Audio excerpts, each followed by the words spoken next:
Então o texto que nós vamos ler está no livro de Cantares, capítulo 8, e no versículo 7, a Bíblia Sagrada diz assim: as muitas águas não podem apagar este amor, nem os rios afogá-lo. Ainda que alguém desse todos os bens de sua casa pelo amor, certamente o desprezaria. Existe uma versão da Bíblia chamada Bíblia Viva, e nessa versão diz assim: olha, não há água que apague a chama do amor, nenhum rio é capaz de afogar o nosso amor. Se alguém, querendo comprar o amor, oferecesse toda a sua fortuna, isso ainda seria insuficiente. Nós, como seres humanos, temos que amar aquilo que Deus ama. E na Bíblia Sagrada, Deus, Ele revela que ama a família e ama o casamento. Por isso, isso também deve ser apreciado por nós. Esse é o motivo de vocês estarem aqui nessa tarde. Mas uma frase agora séria, que eu encontrei e achei que seria muito pertinente para essa tarde, diz assim: não se case com uma pessoa com quem você pensa que não pode viver. Case-se com uma pessoa sem a qual você não possa viver. Vocês estão se casando porque vocês não podem mais viver um sem o outro. O pastor Alejandro Bulhon, em um dos seus livros, ele diz o seguinte: o importante é que o noivo ame a noiva e vice-versa, mas o indispensável é que ambos amem, mas amem muito ao Senhor. Talvez esse seja um dos princípios para um casamento feliz.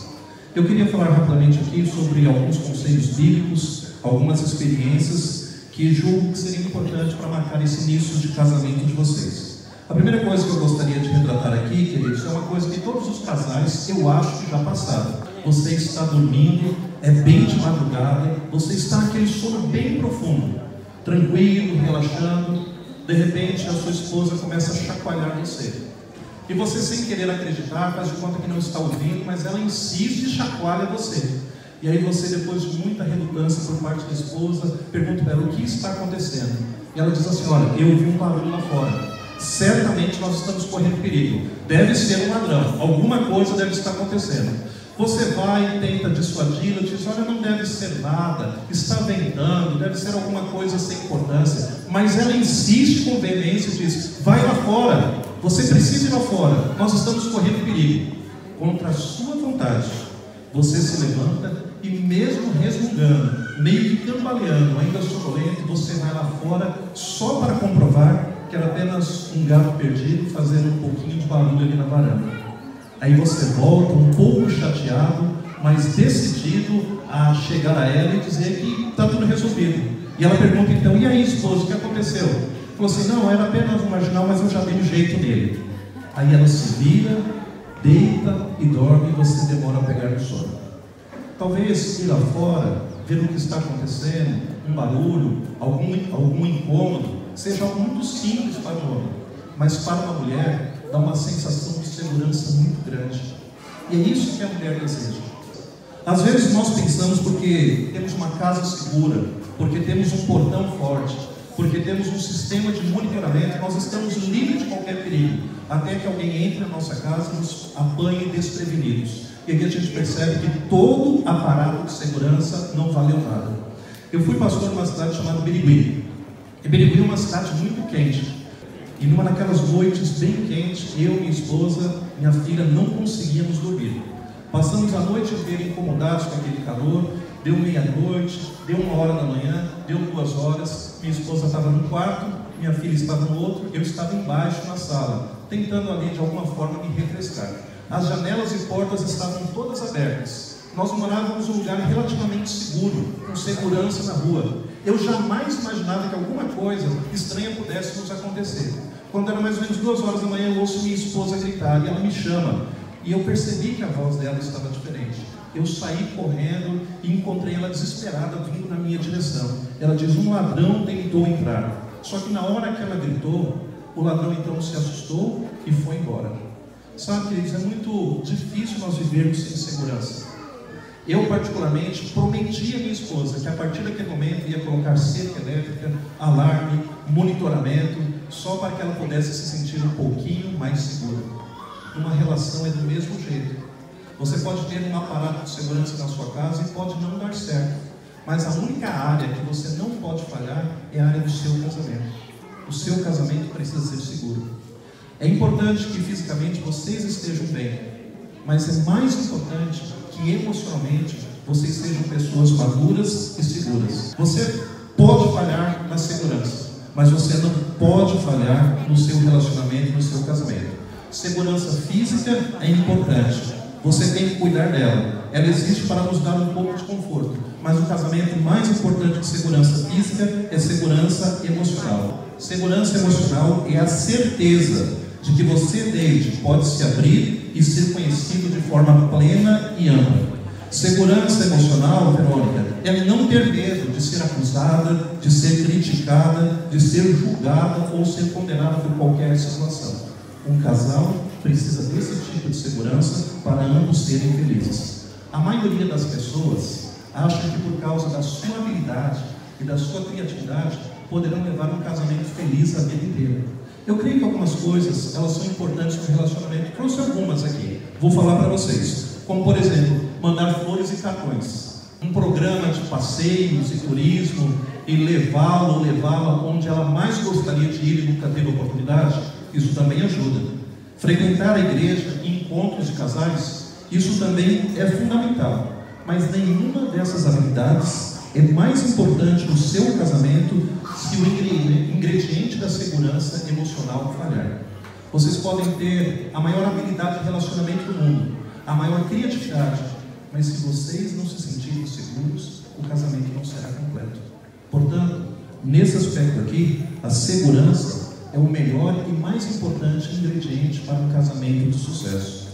Sabe que existem várias pesquisas que apontam que a segurança é a peça-chave para um grande casamento. Segurança é a necessidade não pronunciada, é o ingrediente que pode tornar o seu casamento o melhor na face da terra. Segurança da sustentação e apoio para que cada aspecto do seu relacionamento seja cada dia melhor. A segurança faz o seu casamento se parecer com o melhor lugar do mundo, o lugar onde você tenha prazer em estar. Nós fomos programados para nos relacionar, para termos relacionamentos. Então a necessidade de relacionamento, ela é intrínseca e inerente a cada ser humano. Se nós precisamos de relacionamento assim com pessoas que não são nem tão íntimas, imagine com quem nós somos casados. E dentro da segurança, um aspecto que não pode faltar é o amor incondicional. O amor incondicional é o tipo mais difícil de se dar, mas é o tipo que faz toda a diferença na vida de qualquer pessoa. Você quer uma boa razão para você dar amor incondicional ao seu cônjuge? A razão maior para nós darmos amor incondicional é simples. Todos nós precisamos disso. Todos nós precisamos de amor incondicional. Quando um bebê nasce, por que nós o amamos? Nós o amamos porque ele precisa disso. Eu tenho filhos e nós amamos porque as nossas crianças precisam. Elas não fizeram nada para merecer esse amor. Entretanto, nós o amamos. Quando uma pessoa está faminta, por que nós alimentamos ela? Simplesmente porque ela está com fome. Quando um amigo está com depressão, nós não perguntamos quais os motivos que levaram ele a estar nesse poço, né? Nós simplesmente confortamos os nossos amigos. Essa é a razão pela qual Jesus expressou amor incondicional por nós na cruz do Calvário, porque nós precisávamos desse amor. Foi por isso que Jesus deu esse amor. Ele nada pediu em troca e também não tínhamos nada a oferecer a Jesus.